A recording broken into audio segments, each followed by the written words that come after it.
चौरी चौरा कांड में मदन मोहन मालवीय जी ने अपना काम धाम छोड़ दिया और 49 से ज़्यादा फांसी की सजा पाए लोगों को छुड़ा लिया। बहुत वैभवशाली इतिहास रहा है वकालत का।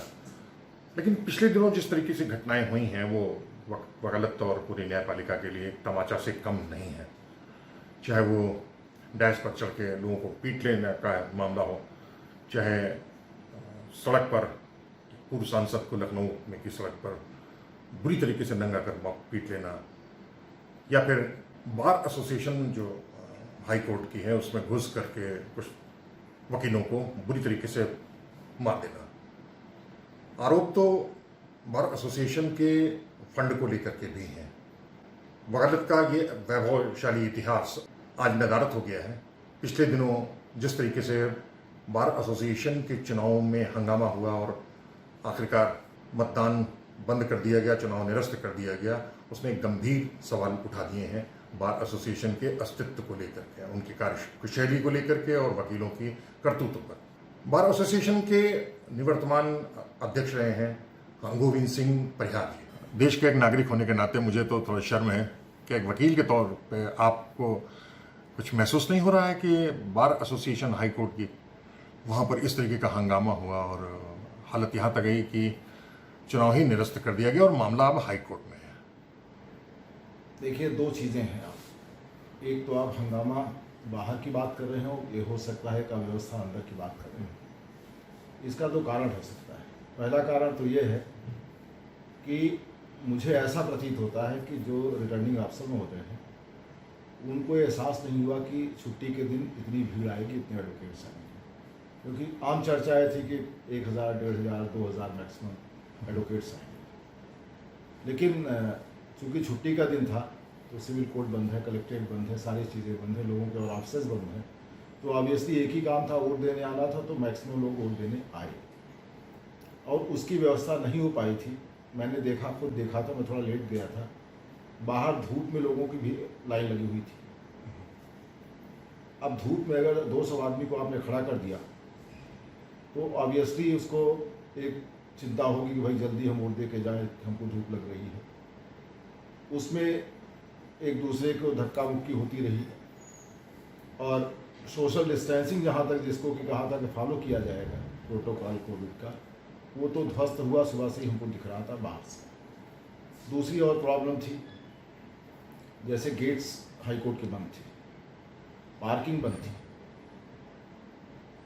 तो अगर पार्किंग ओपन होती, चैम्बर्स ओपन होते, तो लोग जो मेंबर्स थे वो अपनी गाड़ी नीचे खड़ी करते, जो रेगुलर पार्किंग है, चैम्बर्स में होते अपने, और आराम से टुकड़ों में जाके वहाँ वोट देते, तो शायद इतनी अव्यवस्था ना।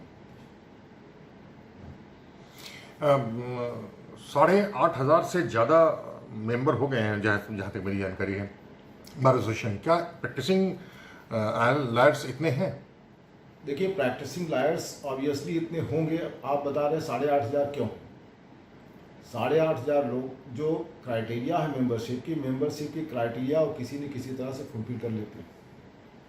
जैसे अभी हम लोगों ने पिछले एजीएम में जो जनवरी में हुई थी, टर्म एक्सपायरी के पहले, उसमें हमने बायलॉज अमेंड कर दिया, जनरल बॉडी से वो अप्रूव्ड, बार काउंसिल को भेज दिया है। लेकिन बार काउंसिल ने अभी तक साल भर से ज़्यादा हो गया, 6 महीना हो गया, कोई एक्शन उस पर नहीं लिया, कोई अप्रूवल नहीं। हमने अमेंडमेंट क्या किया है? बवाल अपने कंधे से जो आपने पाला उसको झाड़ करके आप बार एसोसिएशन के बजाय आप सीधे काउंसिल को करना चाहते हैं। नहीं, हमने कोई कर दिक्कत दिया। नहीं। हमारे यहाँ जो बायलॉज में है वो कोई भी अमेंडमेंट होगा, it will require approval of the bar council. सवाल अप्रूवल का नहीं है, सवाल ये है कि मेंबरशिप क्या इतनी है और क्या प्रैक्टिसिंग है। और आप देखिए सुप्रीम कोर्ट का मामला बीडी कौशिक का, हाँ, बीडी कौशिक का जो मामला था वो यही तो था जो हो रहा है। बीडी कौशिक के लाइन में हमने बायलॉज अमेंड किया है। हमने उसमें कर दिया है कि रेगुलर प्रैक्टिशनर वही होंगे जिनके पास सीओपी होगी और एओआर रोल पे उनका इन्वॉल्वमेंट होगा। आप निवर्तमान अध्यक्ष हैं, मैं जानना चाहता हूं कि पूरे मतदान के दौरान क्या हुआ। देखिए, मतदान के दौरान मैं करीब 3:15 के आसपास में अंदर गया, क्योंकि जो कि एल्डर्स कमेटी थी, एल्डर्स कमेटी इलेक्शन करा रही, तो मेरी वहाँ कोई ज़रूरत नहीं थी। वोट कास्ट करना था तो मैं गया वहाँ देखने पर लग रहा था अफरा तफरी है। क्योंकि जितने लोगों की जगह थी उससे ज़्यादा लोग वहाँ अंदर आ गए थे। मैं भी गया, किसी ने कहा भैया आपका बैलेट पेपर में ले आ रहा हूँ, आप वोट दे दीजिए। तो वो मतलब मतदान हो रहा था ये जलसा?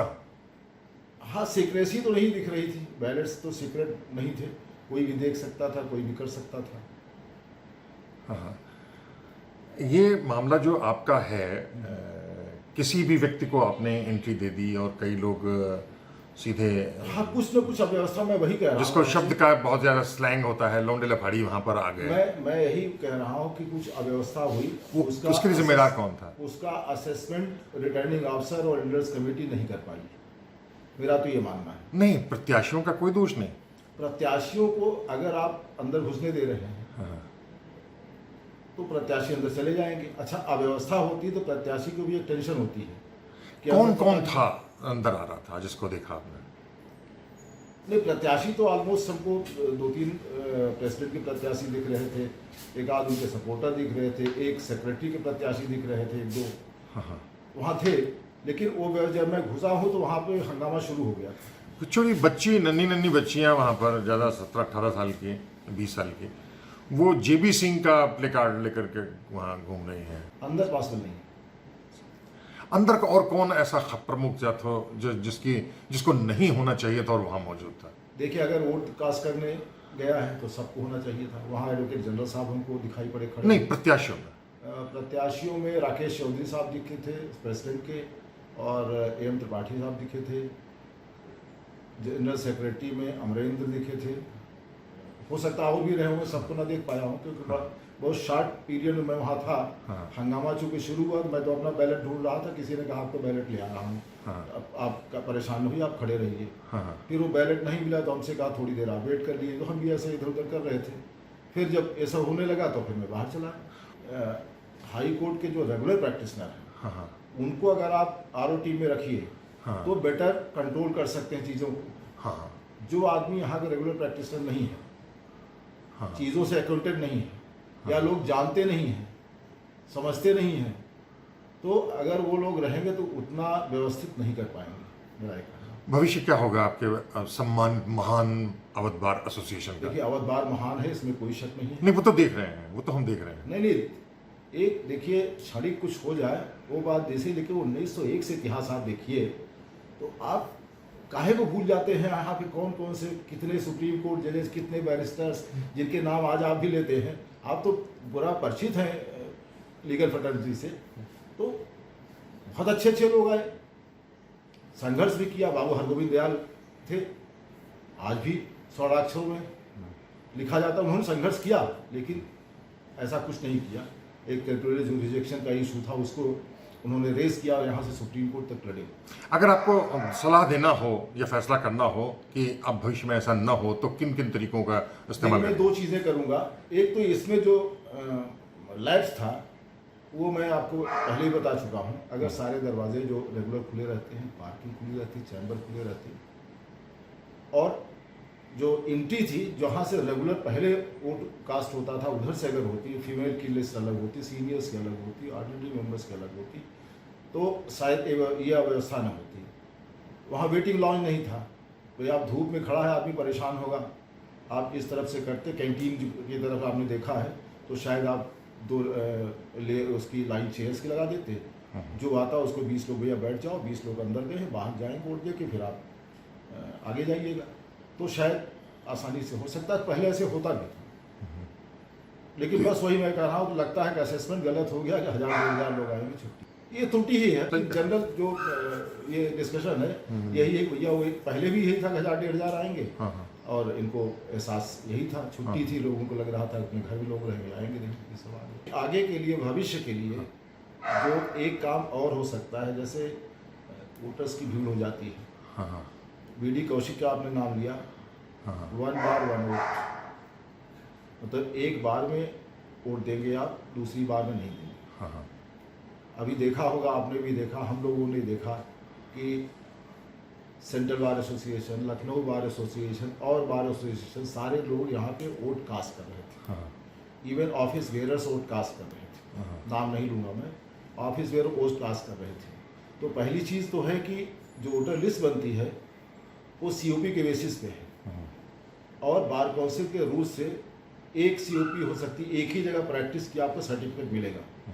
लेकिन अगर दूसरी जगह भी वोट दिया है या इलेक्शन कंटेस्ट किया है, इसका मतलब उसके बाद 2 सर्टिफिकेट है, 2 सीओपी है। इसको बार काउंसिल को भी देखना चाहिए कि वो सर्टिफिकेट इशू करते समय, सीओपी इशू करते समय ये इंश्योर करें कि उसकी सीओपी कहीं और उन्होंने इशू नहीं किया। हाँ, वो करें। दूसरी चीज़ है, अगर आप लखनऊ बार का एसोसिएशन का इलेक्शन हो रहा है, आप सेंट्रल बार, अवध बार के वो लिस्ट मंगा लीजिए जिसमें कि कैंडिडेट्स मेंबर्स ने वोट दिया है, वोट कास्ट किया, उनको उससे निकाल दीजिए, तभी वीडी का उसे फॉलो हो पाएगा। जैसे अवध बार था तो अवध बार को चाहिए था रिटर्निंग अफसर को कि लखनऊ बार, सेंट्रल बार के या और बार के जो एफिलिएटेड हैं बार काउंसिल से, उनकी लिस्ट मंगा लेते कि भैया किन किन लोगों ने पिछले इलेक्शन में वोट कास्ट किया है, उनको इससे लिस्ट बनाने के पहले उनको उससे डिलीट करना चाहिए। परिहार साहब, ऐसा कौन सा आकर्षण है अवध बार एसोसिएशन में जिसके लिए इतनी स्तर पे आप उतर गए? अब ये तो मैं, इसका आकर्षण क्या है? सरकारी बिल्डिंग है, कैंटीन का ठेका बार एसोसिएशन लेता है, पार्किंग के लिए चाहते हैं आप ही को मिलना चाहिए, हलफनामा के लिए भी आप पैसा लेते हैं। देखिए, हलफनामा का पैसा जो होता है वो तो हाईकोर्ट ने कहा है, हलफनामा का पैसा अकाउंट पे डिपॉजिट होता है, जो उसका कूपन होता है जो 100 रुपये का लगता है वो अकाउंट पे डिपॉजिट होता है, और उसके रूल्स बने हुए कैसे उसको डिसबर्स किया जाएगा। नीडी लॉयर्स को जो की डेथ हो गई है या क्रिटिकल इलनेस है, उनको उसमें से दिया जाता है। तो ऐसा कोई फ़ायदा मॉनिटरी जहाँ तक है, वो फ़ायदा हमें नहीं लगता कि बार का प्रेसिडेंट सेक्रेटरी होने से कुछ आपका हो रहा है। इसके बावजूद आपको एहसास नहीं है कि क्या वजह है, क्यों आकर्षण है? देखिए, आकर्षण एक आदमी का जुनून होता है इलेक्शन लड़ने का, जो इस स्तर पे उतर जाएगा। नहीं, इसी वो तो हाईकोर्ट बहुत बड़ी बात हो गई। इस स्तर पर हर आदमी चाहता है कि इतनी प्रेस्टिजियस बार है, यहाँ इतने बड़े बड़े जाइंट्स प्रेसिडेंट रहे हैं, तो हम भी उसी क्यू में आ जाएं। ये तो इच्छा तो होती है कि आदमी को कि भाई हम भी हाईलाइट हो, और ऐसा कुछ हमें नहीं लगा। मैं तो 3 बार प्रेसिडेंट रहा हूँ, मतलब पर्सनल हमको कोई उससे नहीं रहा। हमारे साथ जो सेक्रेटरी रहे हैं, तो हमारे साथ जितने सेक्रेटरी वगैरह भी थे, तो कहीं ऐसा मुझे लगा नहीं कि बहुत कुछ चेंज आ गया हो। तो अगली बार फिर किसी दूसरे मसले पर, किसी दूसरे स्थान पर और किसी दूसरे व्यक्तियों के साथ हम फिर हाजिर होंगे। तब तक दौलती के लिए कुमार सौदी को इजाजत दीजिए। आपसे गुजारिश सिर्फ इतनी है कि अगर आपको हमारे चैनल पसंद है तो इसे लाइक कीजिए, शेयर कीजिए, लोगों को बताइए कि दौलती ऐसे लगाई जाती है। नमस्कार।